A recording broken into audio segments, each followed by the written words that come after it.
Oh, the weather outside is frightful, but inside is so delightful. It's Christmas in July. Let's review. Let's review. Let's review. What more? Look for Season 4.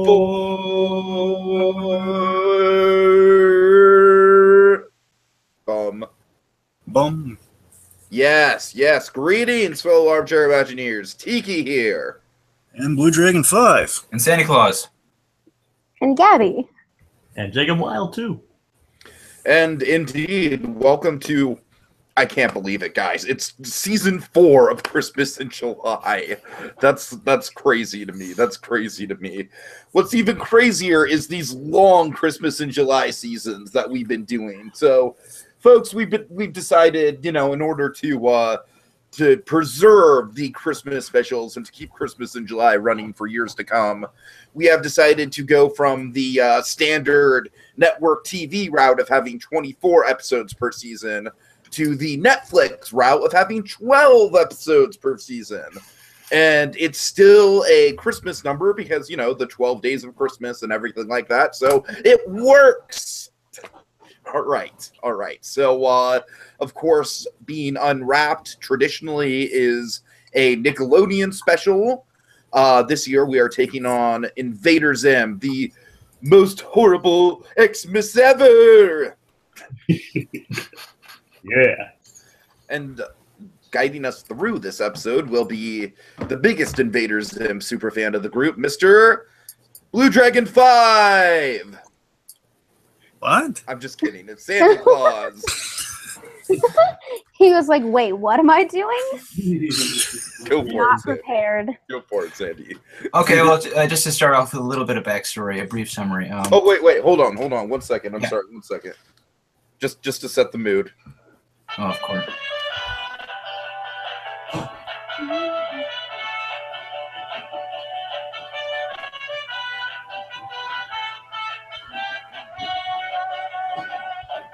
Wish you a Merry Christmas. Doesn't I sound wanna wish you a Merry Christmas. Wish you a Merry Christmas from the bottom of my heart. All right. Yay. Take it away, Sandy. Take it away. A little bit of backstory of the show. Invader Zim was created in the late 90s by the dark comedy comic book artist Joni Vasquez after Nickelodeon had reached out to him. Since its cancellation in 2002 and then again in 2006 due to poor ratings, the show has been widely recognized as the black sheep of the network. And of course, being one of the darkest children's television shows to have ever been released, I know that is not an exaggeration. During the show's short run, we were given 2 holiday specials, 3 if you count Tack, the Hideous New Girl. But the 2 big ones are the Halloween Spectacular of Spooky Doom, and the other being what was unfortunately the last episode of the series, episode 27, the most horrible Xmas ever. Now, what's odd about this particular episode is that this is the only one to have a cut version available. Only one being the only episode ever created, such as changing sections of dialogue, adding. Deleting a few bits of some of the scenes. We'll be watching the cut version in our commentary today. Well, we're not doing a commentary, Sandy. We're breaking it down beat by beat. Oh, yeah, of course. Okay.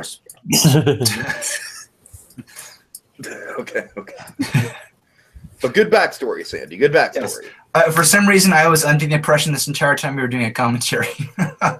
Well, I do have notes. Okay. Oh, boy. Do I have notes? Yeah. No, but it's all up here, so don't worry. Oh, no. I'm not worried at all. Are you guys? No. Feliz Navidad. I'm fine. Look at him go. Here, Noel. He turned off his camera. Sandy. Yes, I turned off my camera in complete humiliation. Oh, come on. Come No, back. you're good. You're good, man. I'm just jabbing you. Come on. No, I feel like an idiot. Come back, man. Don't worry. I have a beat by beat in my notes. Y'all share. In tradition of Snoopy, Sandy, come home. Sandy come? Okay, you guys, none of you have your cameras on except Tiki, so don't even say anything. You don't. Well, no one's really Yeah, saying that. But I okay. didn't- There. I'm in the dark. You guys wouldn't be able to see me anyway. And I didn't even start with my camera on. Neither did I. So we start 2 million years in the future. Yes. Where I hope I am. Do it right away, That's Sandy. where I hope I am right now, and I'm not. Sandy, is there any other backstory you want to get to with this No, particular episode? that was it. That was it. Okay, just making sure. So yes, we're 2 million years in the future.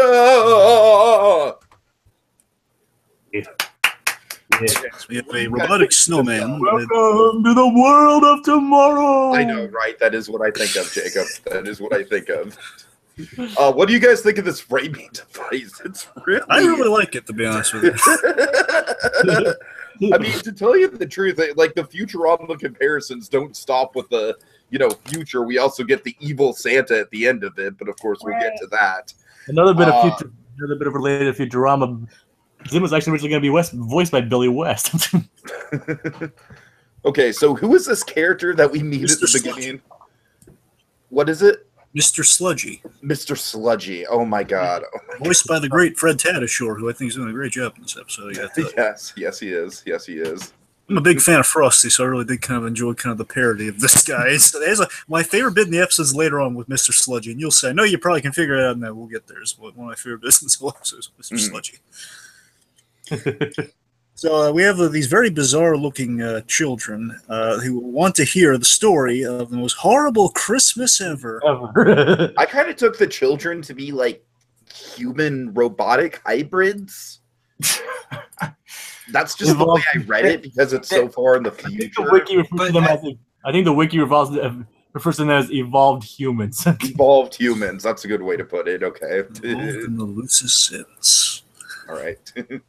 Oh, well, in terms of tropes, just to kind of flag a few down here, because of course we'll always love to highlight the tropes. The Holly Jolly narrator. The Holly Jolly narrator, or like from the Muppets Christmas TV movie we talked about during seasonal shenanigans. It's like the snowman narrator. There's no snowman narrator here. What are you telling them?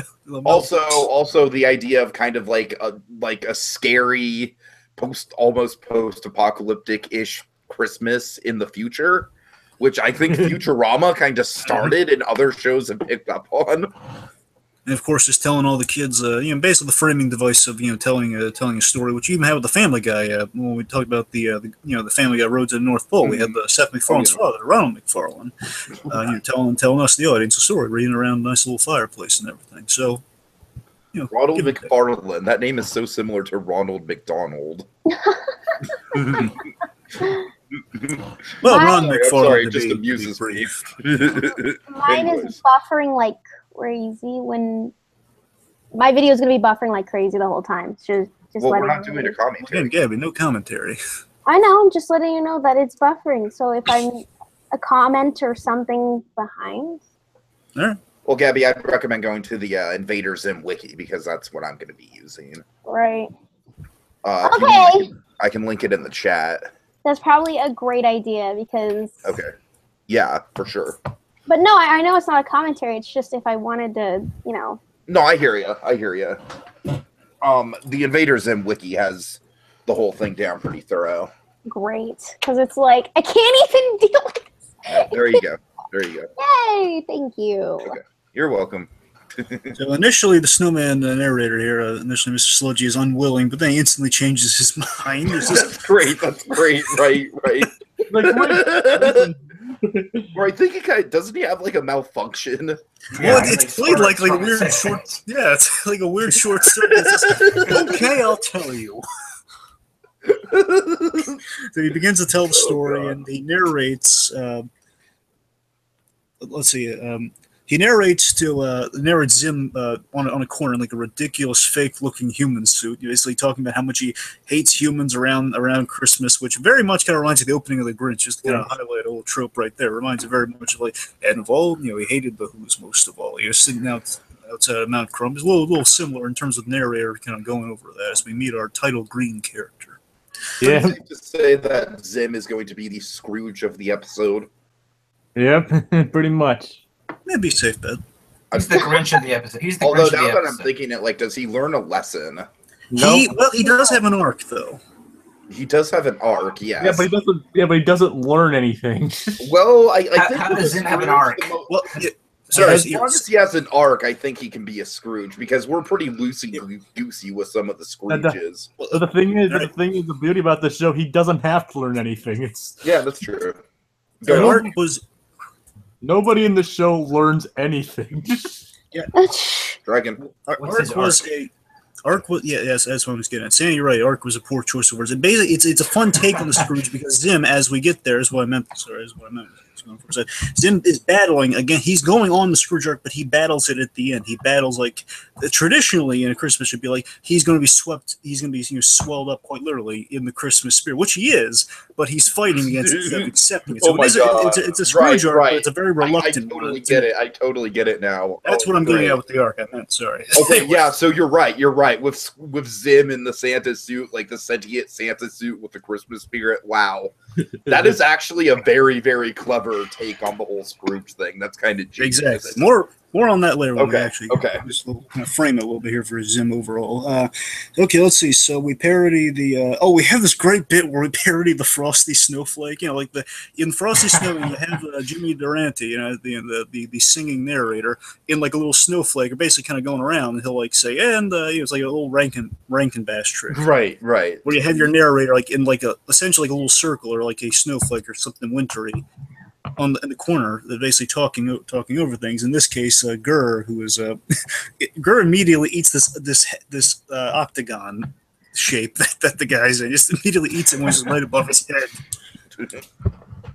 I also love the money that they actually get, you know, because they're kind of panhandling for Earth monies. Great Richard Horvitz, people. Gurr, we need more Earth monies. The Santas are stealing all our Earth monies. If you notice, they actually did have a couple of dollars in there. They had a couple bucks along with a beating human heart and a sketchy sandwich. Tuna? This is worth nothing. I think it's hilarious. Nothing. In typical Zim fashion, he wants people to watch him do something super cheap. He's basically Gurr eating snow. Oh yeah, I'm glad you brought that up, Sandy, because you know what that reminds me of? It totally reminds me of Nightmare Before Christmas.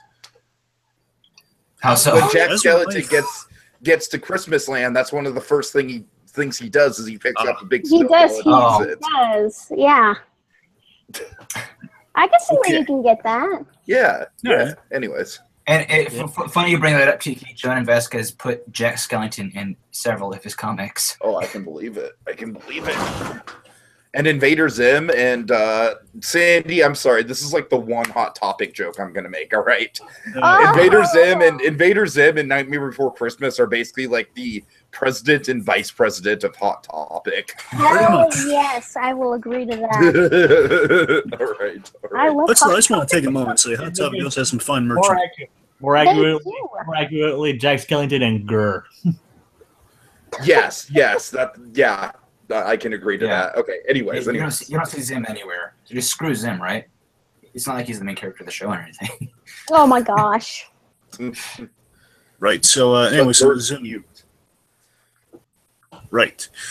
So, so Zim's kind of going over the take of the day, which is pitiful, and he's like wondering, why? Why is this happening? He looks over to the other corner, and he sees Santa, and he immediately tackles him, only to see that his efforts are in vain as Santa has reinforcements!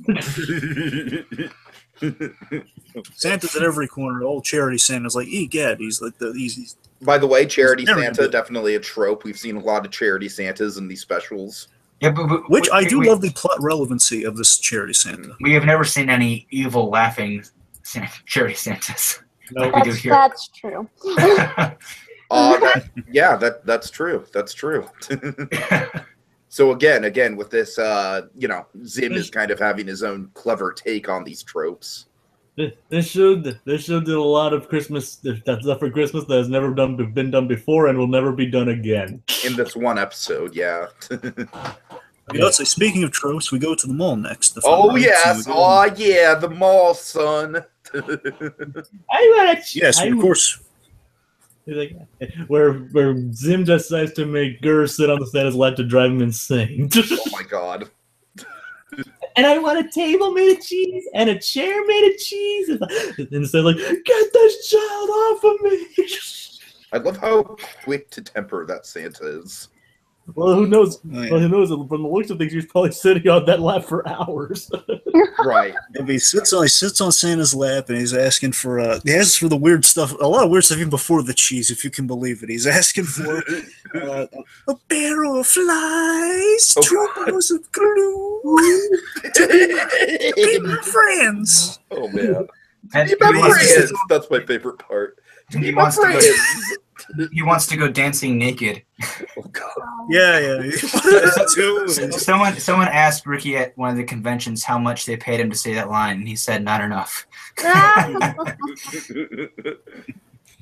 So let's see. So this continues. It goes on, and it's really ticking off Santa. Then when he gets the items made of cheese, the various items made of cheese, get him away from me now, girl. And basically, Zim's like cheesy human suits is all big and baggy. It's like one of his inflatable sumo suits almost. He just basically absorbed to kind of capture Santa and girl, let's leave inconspicuously, and then they're very conspicuously leaving them all.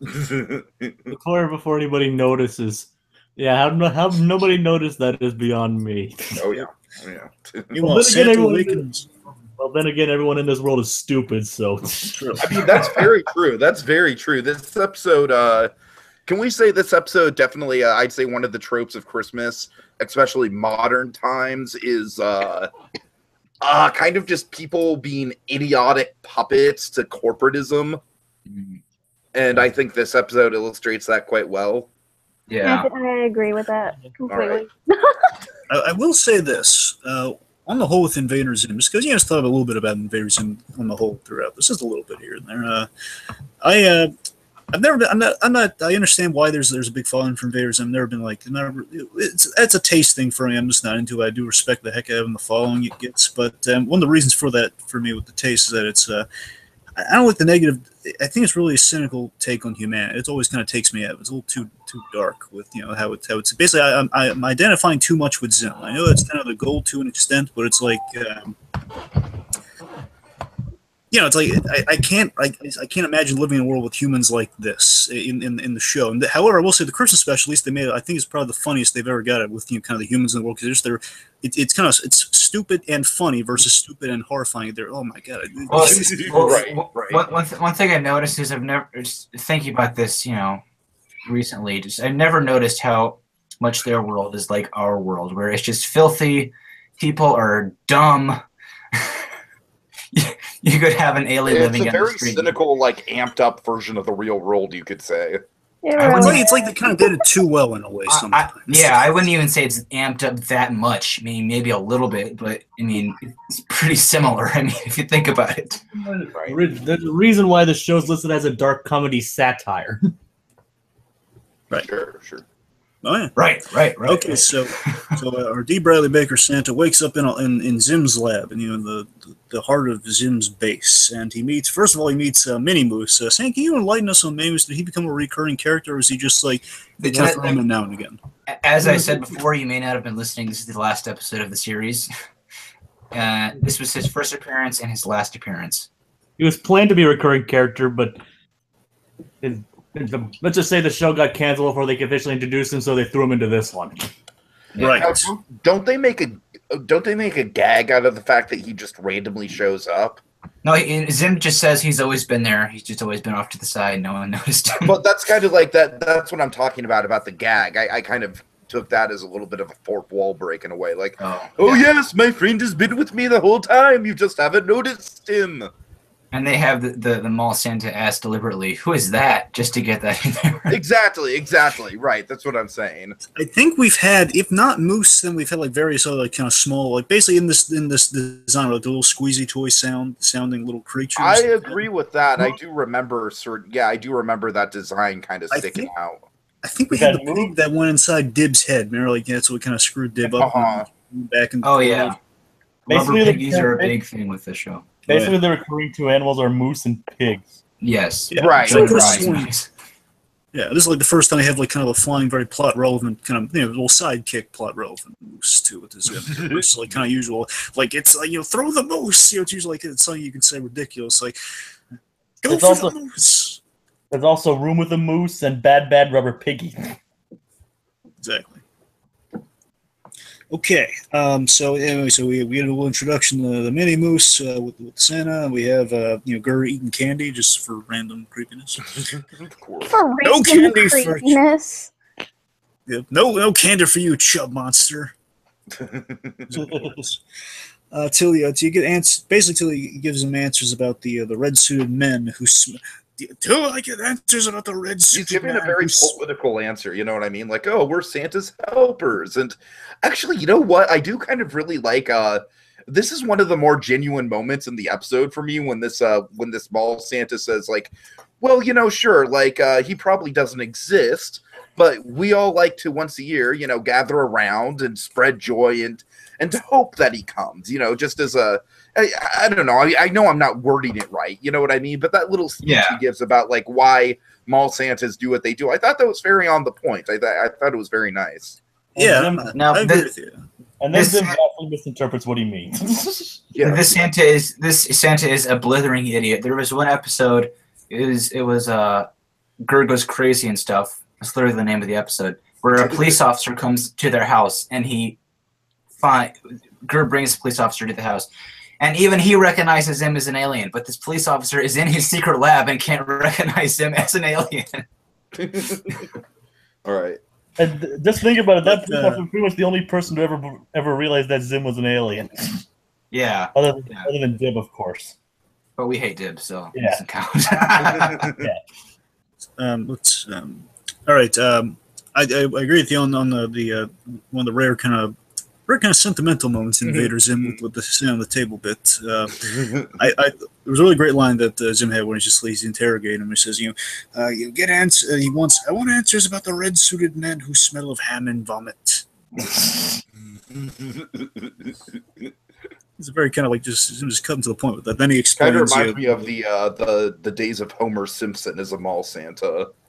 But as sentimental as that bit was on the table, at the same time, it's like Vasquez. He's adding a bit of creepiness to it because then the eyes are going like kind of really creepy, wall-eyed. Like one's going up, one's going down. It's like they're going crazy through the scenes. Like, so a little bit of creepiness, while it's like a really genuine, heartfelt little sentiment being expressed there. So Zim gets an idea, a nasty, awful idea. No, The Zim got a wonderful, nasty idea.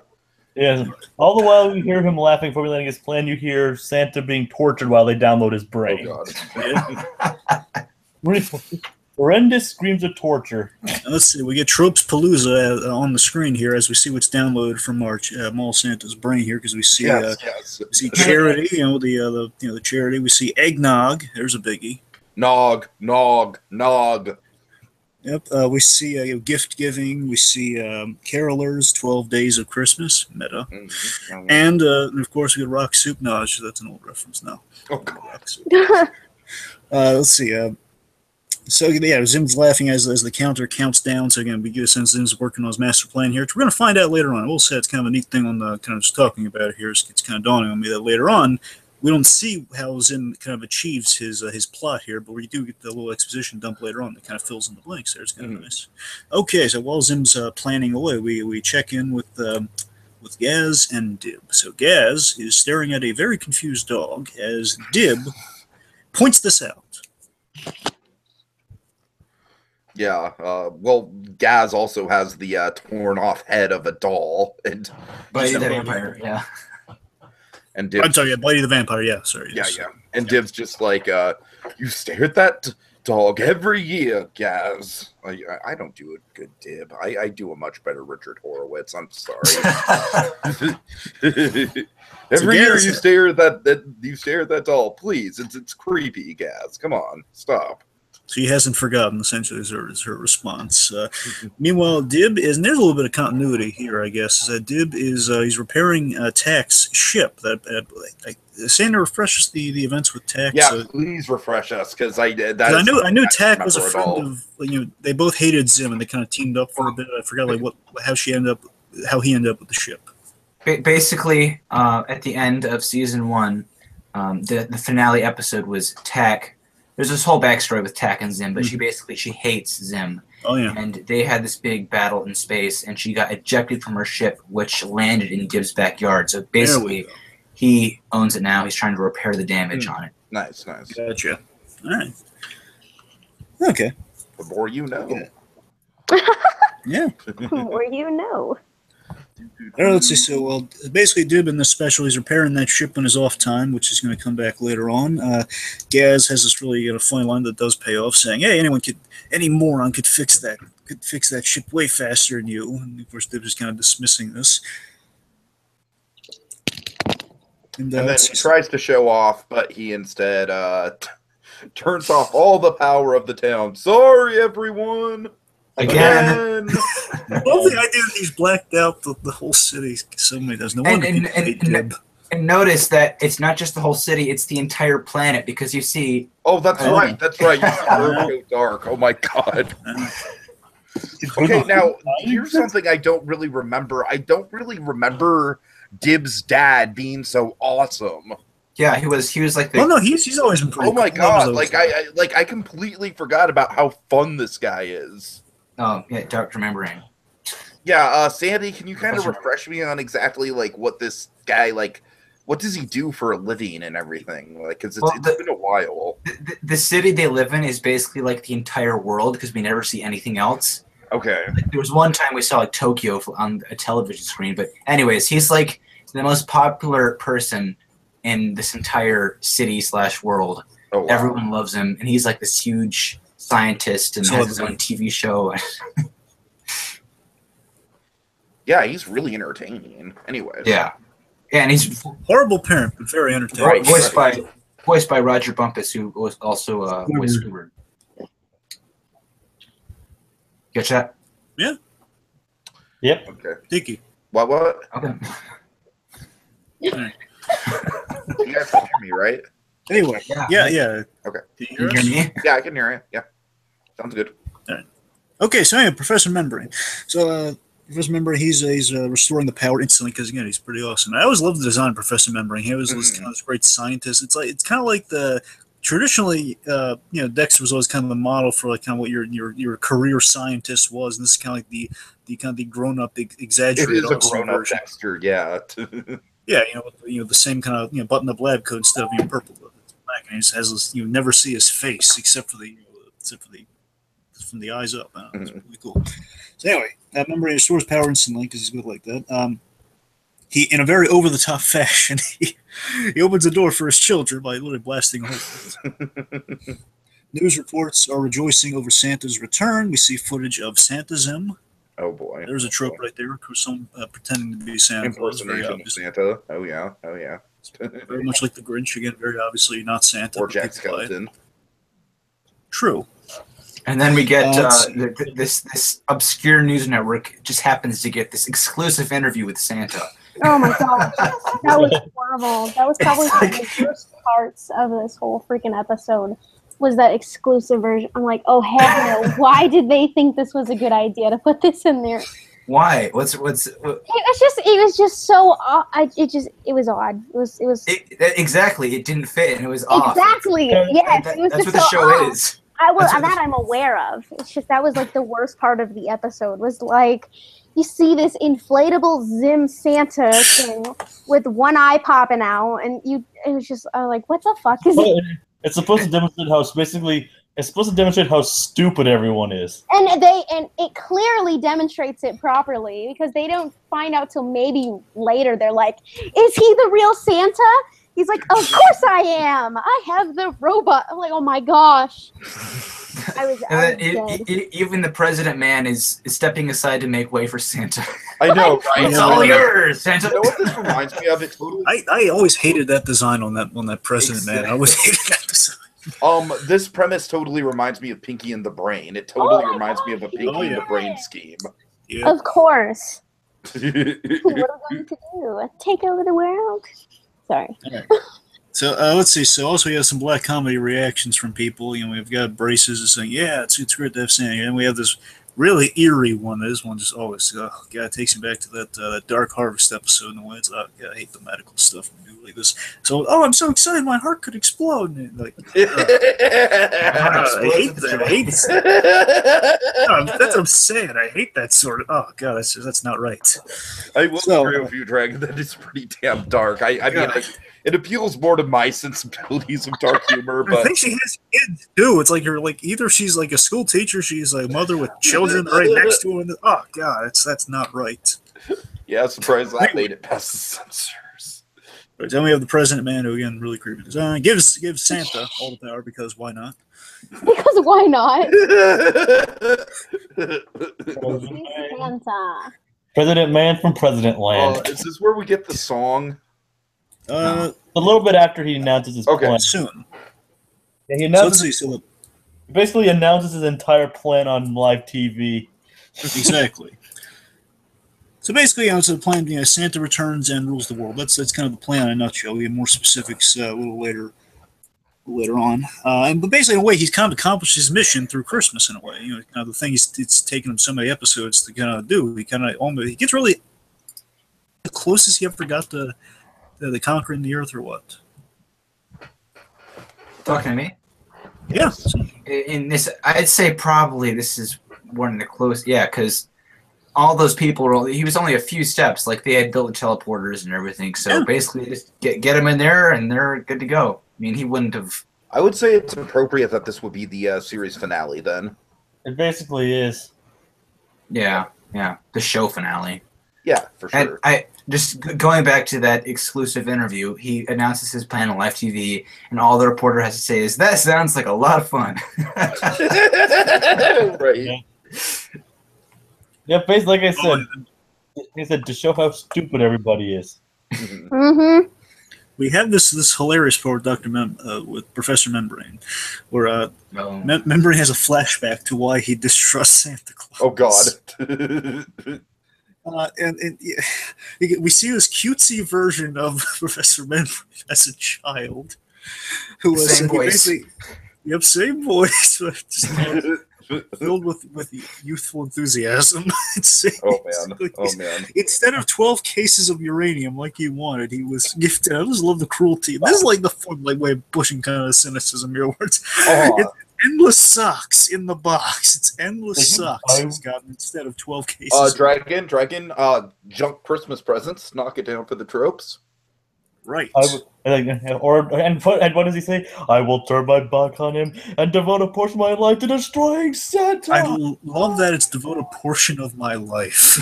Devote a portion of my life. Yes. They're just for around the holiday season. What am I doing this? What am I doing this month? Plotting to destroy Santa. Anyway, he's a man with realistic goals. Yes, keeps him. That's why he's so effective. He's good at management. So, he did put it together rather easily that these, these jolly rallies and calling people Earth monkeys is obviously earmark of Zim. Aside from, oh my God, yeah, and I love how obvious Zim is with it. Oh, you filthy humans. I love that even with Dib kind of from the very beginning, he knows that Zim was there. He's looking at the guy again, the green skin and everything, which he points out. In this case, he didn't even go to a whole giant green gaping hole in the Santa suit. He just pointed out the jolly rallies, Earth monkeys. That's him. Right. He just doesn't. It's even Dib was a little stupid on that one. Yeah. All right. Okay, let's see. So Zim has apparently. Here's what we get here. We see Zim has rigged the suit to absorb Santa data regularly, so he can so it makes for a flawless imitation again. So it makes his plan even more seamless. So anyone questioning if he is Santa, well, bear in mind, no one's going to question if he's Santa because we're all stupid. Just to cover his bases. That's why he keeps downloading the Santa information, which is going to bite him in the end. Oh yeah. So we have a very intimidating jolly rally. And these jolly rallies, I'm like, I forgot that they called like a rally. It's like, yeah, it is. It's such a dark Christmas. It's basically just humanity being enslaved. I have a comparison for it, and this is gonna be kind of weird. It seems like a Soviet mall Santa display. It's like the most Soviet mall Santa display ever. It's all pointed and creepy, and like has like all the creepy grins on the elves and everything. It's so pointed. It's like, what if jolliness with all the smiles? It's like, what if you were so jolly you went all around the bend, and that happiness took a creepy turn. Like it's like a smile, and you turn your head slightly. It's like, oh god, that's scary. It's so jolly, it's scary. There's the computer that says, "People of Earth, I give you Santa Claus." That's actually Jonan Vasquez voicing the computer. Did you see the name Mr. Skolex? That was him in the credits. It was Inspector Gadget. No. Sorry, it's what's it? Mr. Skolex in the credits. Yeah, that's what he's credited as. Well, no, I'm just saying if Skolex was the name. That's an obscure ring. Moving on. That's an alternate name or pen name of his. Yeah. Anyway. So, then we get the Bow Down song. So what do we think about it? I really like it. Bow down. Bow down. Before the power of Santa. I mean, it's just kind of a standard like war march, you know what I mean? But it's just I don't know, it's a fun way to work in kind of like the dark humor of the show into, of course it's a Christmas special, so we have to have mark it down for tropes. A Christmas song, of course, so. Mm-hmm. So Zim puts, go on. Absolutely. That's basically what it does. Like Jolly Boots of Doom. It's like basically saying, "I will destroy you, but you have to be and don't be jolly about it," because he doesn't like that. So his song is kind of pointless in a way. Yep. So following that, Zim puts a jolly spin on building a teleporter. And the idea to teleport the humans, to the tallest, to the Urkins, to their doom, as he specifically says. One man asked, "Will it be fun and Christmassy?"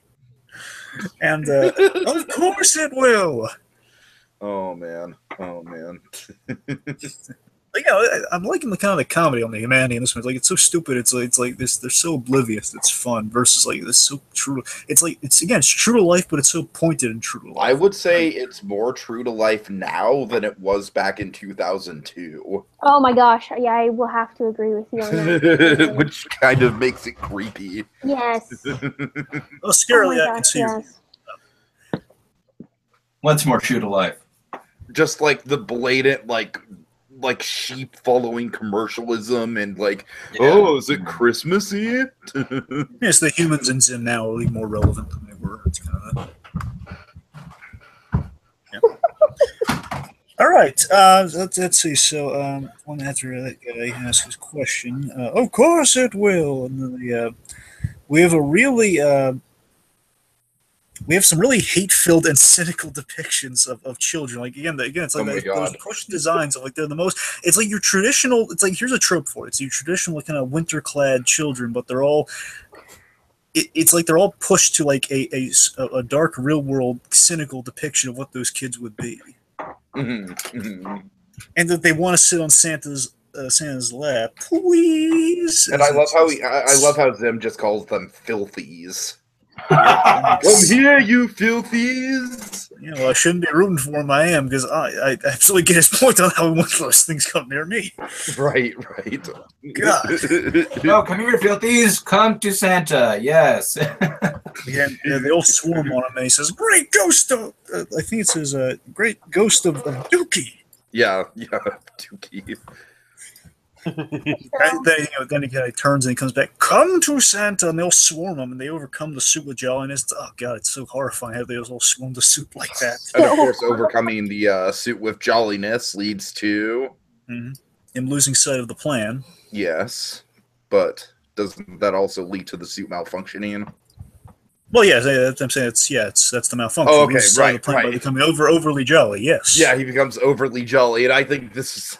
Again, folks, this is a great kind of he wrote the jolly Christmassy stuff into the suit, but now it's consuming him. So while he is a Scrooge and he wants to do a very Scrooge-like thing, which is, enslave humanity, it's the suit that's, literally the suit is like, you will learn a lesson, plot.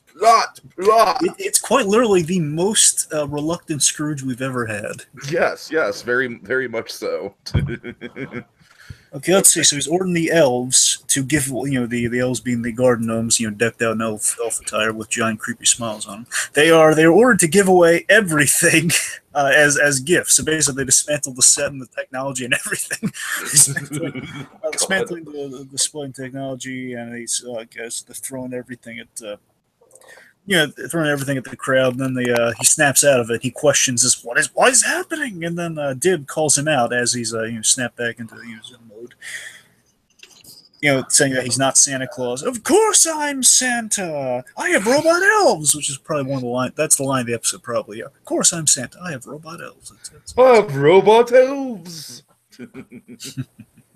So Dib, now this is hilarious. He is like depicting humanity as like kind of this is like adding like great kind of showing how stupid they truly are here. Where Dib reminds the people of last Christmas.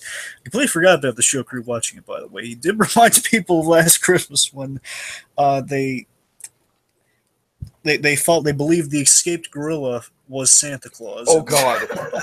And then the guy is just heartbroken when he wasn't. And Zim says, I have robot elves. And the guy says, robot elves, just like in the stories. Yeah. Then the crowd boos Dib. Yeah, because, all the stories have robot elves.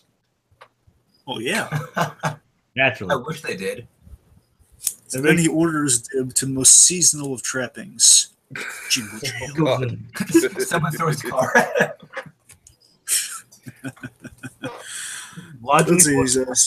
Logic, where are you?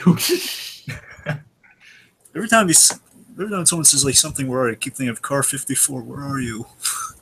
And then there's this great line we have here. What's it? Santa requires that everyone loves all the kids of the world, unless their heads are filthy with lies. Take him to the jingle jail, or to the jingle jail with a non-believer. So then we have the Irken Christmas flag, which is kind of a neat, neat, creepy take on the Invader Zim. The Irken logo, but has candy canes making an X. Mm-hmm. Ho ho ho! And we have an interlude with. Oh, here's my favorite part, especially coming up. So we have an interlude with Mr. Sludgy.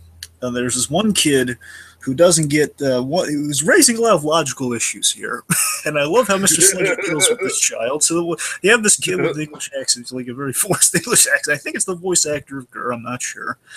Very like Charles Dickens-esque, like Dickian accent. Yeah, Dickensian, yeah. Yeah. So, there's basically this one kid who's asking, like, why does he want to take over the world in the first place? And why does he... And this plot with a malfunctioning Santa completely eludes me. And then my favorite bit here is when Mr. Sludgy, there's a moment of pause goes by, and in one swift motion with his his gloved mittened hand, he just grabs the child. Again, they're all so weirdly designed. You can pick them like a football or something. Takes the child, puts him under the sofa, under the couch. And then just, without letting him he continues on with the story. He continues on with how now Zim planned a trip to the North Pole. Oh God, that's such a good beat. You're right, just the timing on that. Oh, it's so well timed. Yeah. Okay. All right. So Zim's, I guess Zim's figuring out at this point that all the jolliness is getting to him. And we have the moose dresses Rudolph too. It's kind of a neat little thing, a little mini moose. He's all Christmassy. He wants to stop being, he wants the.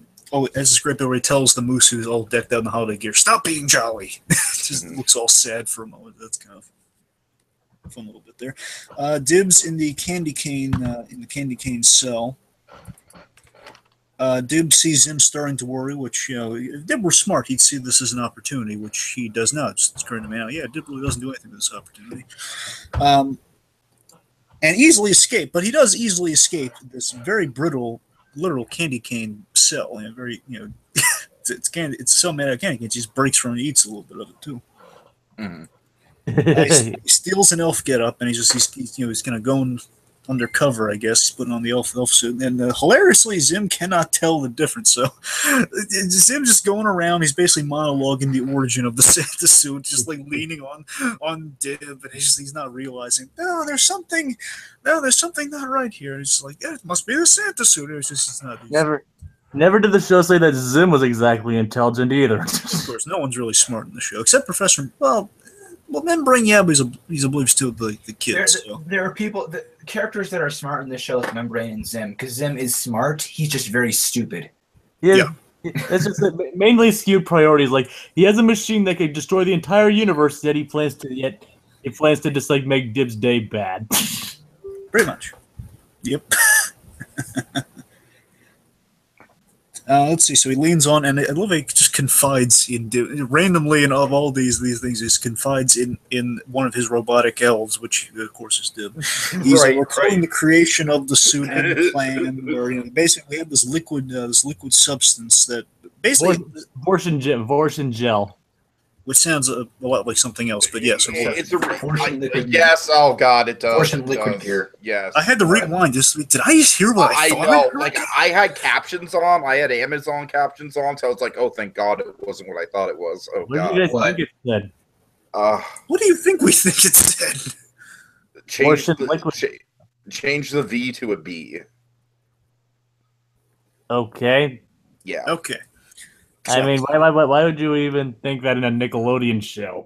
I'm saying that this show was able to sneak in a lot of dark stuff. There's a whole episode about black market organ theft. It's more like just organ theft, but it's really eerie. Yeah. If would have a joke like this on Nickelodeon, it'd be this show.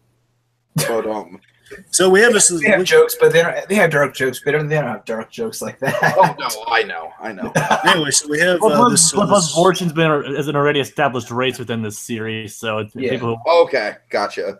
Oh, yeah, I forgot about that. So it probably would have cleared it up. So, okay. Anyway, this liquid substance, which essentially kind of works like a symbiote. That's kind of what they're going for here. Is that it's I also, Dragon, you pointed out earlier, but I really do like how we have this scene with Zim confiding in the random elf is like just a fun little piece of exposition. The liquid substance is what the suit's made out of, and every molecule is a hard drive in this thing. Which I do like kind of the technological kind of explanation of this thing. That's kind of how it works. Yeah, it's kind of like fun little kind of the logical logic here and there. And it has a brain interface. Zim has a brain interface on his head, this little metal part on the back of his head, where basically it connect and have the suit kind of, again, work like a symbiote, essentially. It forms around him, and he's able to kind of shapes around him in the form of a Santa Claus. And he commands the suit. Problem is that anything Christmassy sets it off, and he can't get rid of it. He needs It even leads to Gur just randomly coming in and singing, "We wish you a merry jingly. We wish you a merry jingly," which begins to set it off a little. Yeah, which Ezra, do you want to go into details of what now? We wish you a merry jingly. Yeah, it's like how that sets off, like that sets the Santa suit into overdrive. Oh yeah, doesn't Dragon want to talk about that? Yeah. What do you have to say about "We wish you a merry jingly"? I don't have anything to say about "We wish you a merry jingly." I referenced it earlier. I'm telling you the effect it has on Zim. That's what I'm trying to get you to talk about. Okay. Share with the class. Let's do this.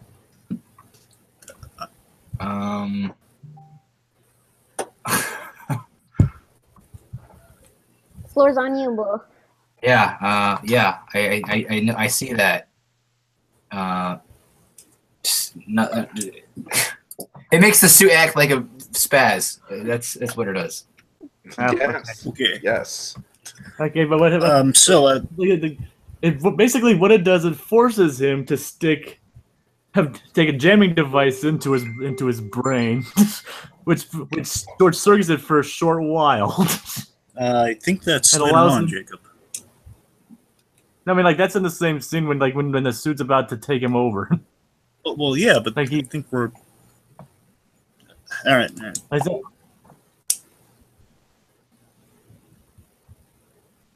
Okay.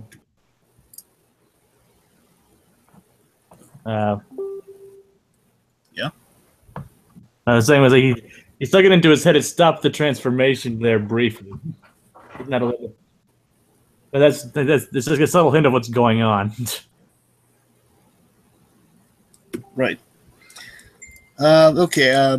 Well, also in the scene, yeah, basically he was going over like how the plan is to teleport him to the tallest, and Dib has this like, turn us all into slaves. That's awful. And this is great more of a Horvitz delivery here, isn't it? He's like, he's being all chummy with this thing before he realized again the thing just spoke to him, which obviously it is not. It is not an elf. It is absolutely Dib, and he still can't recognize it, isn't it? He's still got a water cooler with this guy. He's like, I programmed him so well because I'm so amazing. Anyway, so then he figures out it's Dib, not based on that, but after all, he did try to hit him with the candy cane, absorbs the candy cane, he puts him in the actual stronger jingle jail, and then Dib's just raising the logical question, which is pretty funny. This is the bit where Dib always kind of hits a sweet spot with me, when he's like pointing out the logic in Zim's plans, and Jim just shrugs off at some idiocy.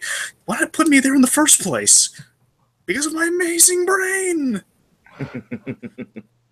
Then he drops Dib in the Arctic somewhere. Dib calls Gaz, but Gaz ain't moving from her spot, which leads to the truth about the teleporter incident that led to the Bitey the vampire's head being removed from his body and put onto a fly. Such a 50s B movie premise, just being switched onto a fly, and then we then see that fly with the vampire. Toy head.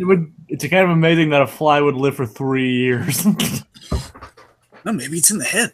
Not literally all in his head, but maybe it's in the head somehow. Yeah. An inanimate doll head that keeps a fly alive for 3 years. Well, I mean, maybe the regular head's killing it. Oh. Who knows? Again, logic eludes this show sometimes, but it's just crazy, so it doesn't matter. Yep. Let's see. So, so basically, Dib kind of says, "Well, look, you can meet me at the light when you get here," and she just immediately shows up. She's there. She's there, like right away. She has fixed the ship far better than he ever could. And then, somehow, Dib's like, "Yep, somehow." Yeah. Then she beats him up as he's later on he's about to take credit, but he was just how did you do this? And just instantly he's beaten up. Meanwhile, we cut back to Gur is guiding the teleporter project here very poorly. He says, "Hey, get it over there." It's almost completed with, and then here's where we get the drill like stabilizers. Where we get the thing. It's his drill like stabilizer can contain himself from the jolly effect. People start to carol, and then he. Oh God, yeah, and the carol. Then he jams it. Much. Yeah. Okay, let's see. Dib is trying to. He's trying to take credit for fixing the ship, and you guess I fixed the ship. Well, I fixed most of it. He calls Membrane, who helps for a change. Usually, you have to really kind of really manipulate Membrane or like kind of use Membrane to your own devices instead of getting help directly from him, if I'm remembering correctly. But the thing was, he was hesitant about helping them until he found out he was going to destroy Santa. The minute they said Santa, says, "Dib, I'm going to give you full access to my anti-Santa's arsenal." I love this. This to me corrects me. Yeah, one Membrane has his own island. Yeah, his island says like friend of mankind, enemy to Santa Claus. Friend to the world, enemy of Santa. Yeah, like he has to announce that to the world. It's like, I don't like Santa Claus. Convenient plot device right there. Yes.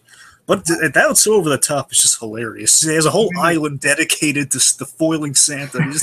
One, that he can afford and maintain that. Secondly, anyway. I mean, the show really doesn't even care. I mean, like it basically throws in rule of funny because it's funny. Right. Okay, so 10 minutes till Christmas on the clock. So you can count down to Christmas. There's a Christmas stroke. Yeah, indeed. Let's see. So Minnie Moose is addressing the crowd for a bit there. Zim is trying to usher the people into the teleporter, but they all want to celebrate Christmas Eve with songs, gifts. They can celebrate Christmas Eve. One guy trips when Zim says, "Oh, you free presents in the teleporter." One guy just he runs and he kind of drops something, and that is then teleported to the tallest. He drops like a stuffed toy or something, like a stuffed teddy bear or something. Or like a bunny or a stuffed animal, and is then teleported to the tallest. A little bit with the tallest there, yeah, tallest. We then have this in the logic of the show, this ridiculously cute child wants a hug, which just breaks the stabilizer's hold on Zim. And I love this. I love that while he is compelled to hug the child, he then just callously tosses it to the side. You hear like crash off to the side. Let's see. So then, in seasonal spirit, Zim is completely 100% overtaken by the suit. He's swallowed up by it. The Santa has won. The Santa has won, and it's giving out gifts and being all holly and jolly. But then Dib arrives in an awesome. I love the design on this thing. He's in the show again. He's in the sweet spot. I love the design work on a lot of this and the technology of the show. Dib arrives. You can't really say that many Christmas specials end with a giant monster fight. I know, right? You got a point straight there. up kaiju, like Pacific Rim status right here. Best Christmas special ever. Damn straight. So, Dib arrives in this awesome-looking anti-Santa suit, and he's blasting Santa, but the jolliness is absorbing stuff, and it's But yeah, we get the gigantic suit battle starting here. The suit's like Zim is looking for an opportunity to kind of get an overload going on here. Yeah, this is after Zim got absorbed in everything, and he's trying to fight Control. Oh yeah. So here's definitely the crescendo of the kind of Zim just literally fighting. He's been overcome by the Holy Spirit, which usually for any ordinary Christmas special would be okay. That's the end. He's swept up. Right. It'd be like, he's literally drowning in the holiday. Nobody gets treated. Basically, it equates to Santa bleeding. Oh God. Well, again, with the cool design work, I gotta tell you, of all the designs, I really do like kind of this candy cane. If you're gonna do a giant Santa monster, is the way to do it because you have these giant candy legs. And I like the logic here, where Zim's spider-like backpack, you kind of have that on the Santa Claus, but it's in the form of candy canes. So it's a little bit of earthly technology mixed with kind of seasonal delight. Yeah, that is. It's an awesome battle. We got the lasers. We got tank treads charging. We got a giant happy missiles. There's giant missile silos on the back of Dib's robot with little smiley faces painted on them. It's just I think that just kind of speaks to the over the top nature of the show, like the commercialism and oh my God, look how crazy happy everyone is. So the only way they could have topped it was they could have made it even more blatant was to put that Nick character in this. You know what I mean, Sandy? Yeah, Nick. Yep. So before we finish up the fight here, Sandy, tell them about the edit. Oh, kind of glazed over here in the back. There was this moment. If you have the episode pulled up, it was just this one moment that I noticed specifically. There's a bunch of dialogue changed throughout the film, throughout the episode, but it's no use in trying to find that right now. One moment where Zim uses his candy cane claw to swipe a chunk out of Dib's robot abs, and it lands on this guy, but that was cut for some reason. For some unknown reason. I mean, you can have kids' eyeballs being ripped out, but you can't have some machinery land on some guy. Oh God, that was so. Oh God, Granted, the eyeball thing was done in shadows, but still, it's very heavily suggested.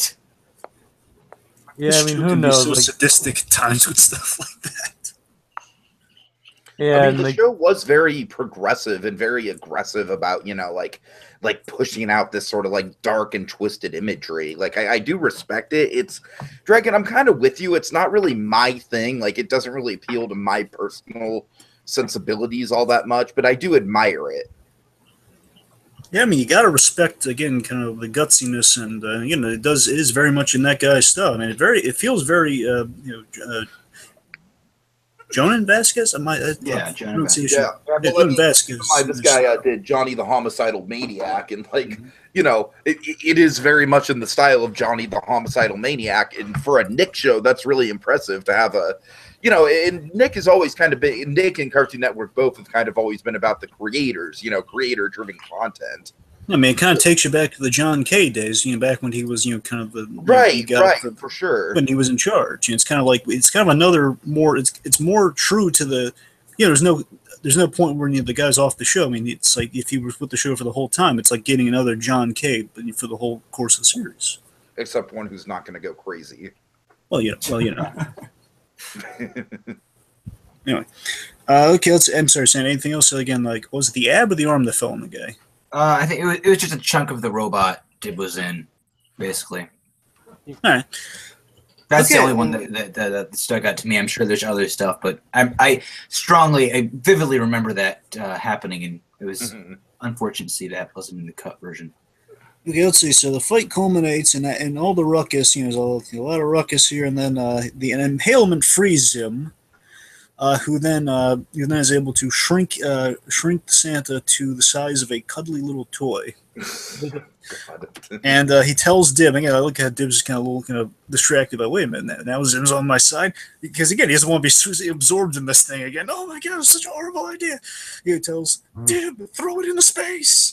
Dib throws it into space, technically saving Christmas, but to the masses, he ruined Christmas. And, right. And we have this little child with a claw. This little child with an obscure haircut and this claw saying "Christmas is ruined forever." Forever. And Dib's pleading his case to them. Pleading the mutant case essentially. He says that was a mutant Santa. Any of that rubbing us the wrong way. Just see that was not the actual Santa Claus. I mean, would Santa Claus try to teleport you all? Have you be able to teleport and go somewhere? Basically giving them episodes ASAP.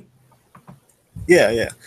And basically, it gives them kind of the holiday moral, if we're going to kind of label it a trope here. Basically, what the holiday's all about. It's not about Santa, it's about hanging out with people. Basically, Dib kind of exposits the moral, and then the crowd's starting to get on Dib's side, and then we get the Dib's points completely undercut by the Easter platypus, which is in another horribly made yet effective costume. The Easter platypus handing out. So ridiculous. Hopefully this cousin doesn't turn him into a real life platypus. Hopefully, this to me is it feels like such a John Kay crazy idea, but of course, for sure. Framework. It just seems like so out of left field. I kind of enjoy the randomness of it. It's like the Easter platypus is handing out shrimp. What was it? Shrimp. Oh, right. Him handing out shrimp is distracting everyone, and then wins over the crowd. Free shrimp for everyone who turns on. I really believe that him as the Easter platypus was probably the best part of this whole freaking episode. It was my favorite by far. And you wonder where did Zim get this platypus costume from? This shoddy. I don't even know. Well, it was Plan B the whole time. If they, he was like, you know what this plan means? A platypus. Let's go to my hipster Donald joke. All right, fine. Fuck you all. What? Not very seasonal. I'm just saying. I'm saying Zim probably borrowed the platypus costume from hipster Donald. Oh yeah. Oh my gosh. Hipster platypus. Oh god, no, we are not doing that. No. He was probably like, you know what this plan means? A platypus. Finally, the girl sees it. So I just noticed this. I'm watching the episode. I just noticed Gur is wearing a female platypus costume. It has eyelashes and a bow. Yes. That is not right. Okay. That's a platypus family. That bot ain't right. Right, Diggy? I think that bot ain't right. I don't. He's like, I don't know what's so wrong about that, but whatever. I'm just kidding. It's called a joke, Tiki. Anyways. Anyway, so let's see. So then Dib is then mobbed and tackled and attacked. Zim deems the mission a success, and then Gur hilariously points out, "No, it wasn't." And there's silence. Mary Platypus won and all. I forget who says that. I think maybe it's him. And Yes, then very we go back to the framing device, right? Yeah, Mr. Sludgy wraps up again. The Christmas trip wrapping up with the friend device. Sandy, do you want to take us out? Do you want to wrap up the episode here? I prefer not to, really. I can do it though. Go ahead, Jacob. Like Mr. Sludgy says but worry not, kids. Santa lives on. Like though they did destroy Santa and send him into space, he lives on. In the minds and hearts and minds of everyone? No, in space, gathering power. I love that idea, though. Yeah, I mean, they just threw him into space. Doesn't mean he was destroyed. They can't throw him into the sun from there. Like, why do you think we live in this protective dome? Then the alarm sound. And he goes back every Christmas Eve. And then cue the alarms, the dome closes, then out comes the Nightmare Santa over 2 million years of evolution. That's the best thing ever. Here's a great Christmas trip for you. Giant wartime cookies. Yes, I love the Milka cookies. It's just these hatches open up out of the ground and this giant platter comes up. Oh god, and that is just like the hardcore, like post-apocalyptic sci-fi that this show can pull off really well. Oh yeah. Okay. All right, guys, and that was Invader Zim, the most horrible Christmas ever. It's the most horrible Xmas ever. Yes, you're very right. You're very right. Okay, so do you guys want to go round table, give some final thoughts? Sure. Well, I Okay. personally liked it. No, as Dragon was saying, I think we got the John K comparison is right on the head. I think this show kind of like, it revels in being different. It revels in being, and kind of, and dark and pushing the line. And I think this Christmas special was a really fun one to start with, outside of just being the obligatory, like doing a Nickelodeon special to start things off. I think it kind of, it examined and broke down the Christmas tropes in a lot of fun ways. And I had, it was a good one to kick off with. I think it's great. I know the team really pushed their budget with the studio when they made this. I think it turned out really well. And there's obviously a few things I'm not a huge fan of. Some of the directing choices. Steve Russell, not some of the ways the shots were set up, wasn't a big fan of that. And obviously I'm not a fan of the cut they did. Mm-hmm. But it's a great episode. It's a great way to end off the series. I like it. Yeah, it's like, I mean, the quote I said earlier, how many Christmas specials end with a giant kaiju fight? Yep. and a giant eldritch Santa coming to space after coming to Earth over 2 million years. Well, but in other words, I do enjoy this episode. I mean, it's definitely what you'd expect of a Christmas special made from this show. And it definitely ranks up as one of the highlights of the series, of this 27-episode series. I will agree with Jacob on that one. I completely agree. I mean, I liked Invader Zim when I was younger, but it wasn't my favorite. But I think actually, out of all the episodes, this one was probably my favorite. Yeah, it's up there for me too. On the whole, again, it's again, as we already kind of went through and as Tika kind of echoed, again, it's Invader Zim's one of the shows I don't go back. I probably watched every one when it aired, but I hadn't really gone back to it. I mean, again, maybe it's once in a blue moon I'll watch an episode, or if again when they aired some reruns on Nicktoons like a long while back. I can't remember the last time I've seen reruns of it. Yeah, I guess I've seen like an episode here and there, and again I got to echo it again. I see absolutely why people are. I see the fan base and where it's coming from. Just not in my taste. A little too much of a cynical worldview for me. I will say this for this Christmas special specifically, though, based on those memories I have of Invader Zim, it seems to be. Again, bear in mind, been years since I've watched the whole from point A to point B, and for a reason.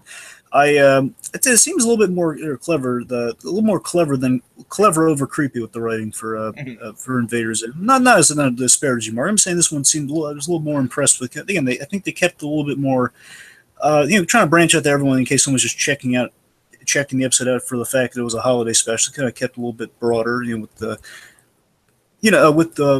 with the humor over kind of the just kind of getting wrapped up in the world of Invader Zim, and even if you don't kind of know every episode of Invader Zim, I think you kind of get the gist of the show out of this episode. So again, on the whole, as a Christmas special, it's a fun subversion of the usual holiday tropes. Go through a few quick. I mean, of course, the really fun twist on the Scrooge thing. Yeah, let's see. So yeah, just to transition into holiday tropes. Yeah. So the Scrooge, of course, the narrator, the holly jolly narrator, mall Santas, the mall in general, kind of parodies of over commercialization around the Christmas time. Let's see. Quest for a real Santa. I guess people looking for a Santa to believe in. Yeah. I would say the Easter Bunny showing up is kind of a trope at this point. There's a bit of a nightmare before Christmas. Yeah, right, exactly. Let's see.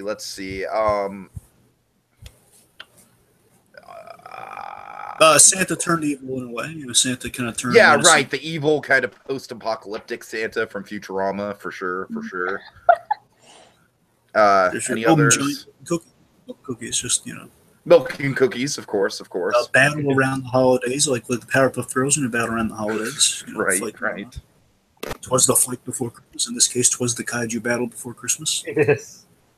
Countdown to Christmas, and that's there's a slew more. Just to kind of summarize a few points. But on the whole, it was a decent episode. Yeah. All right, so folks, to unwrap what we are doing next time on Christmas in July 2017, we will be talking about the Garfield and Friends Christmas special. Now, this is a very important one because it's one of the rare times we get to talk about an actual Christmas in the summertime episode. Of course, we've done a couple of them. We've done, well, I guess the main one we did was the Ed, Edd and Eddy one. I was thinking about... Let It Snow with the Rugrats. Yeah. Let It Snow with the Rugrats, of course. I wish Gravity Falls would have done a Christmas special set around summer. That would be awesome. They did Summerween. That's kind of they did Summerween. Yeah. Holiday out of season like that. Right. So Garfield and Friends, of course, very nostalgic. I don't know about this. Like, I remember as a kid it airing on Nickelodeon, but I also remember it was probably like syndicated on other networks as well. What? Garfield and Friends. Oh. Can you guys shed any light on that?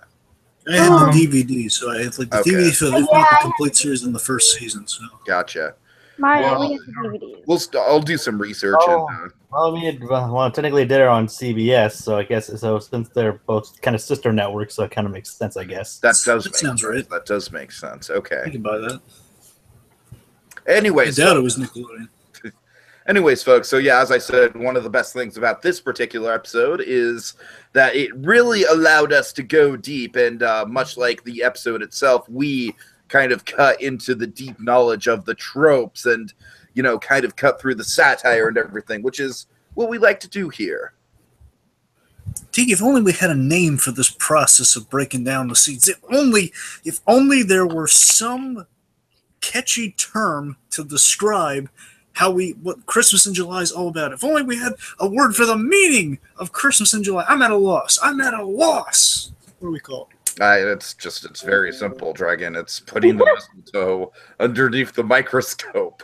Next time on Christmas in July 2017. Fa la la la la la la la.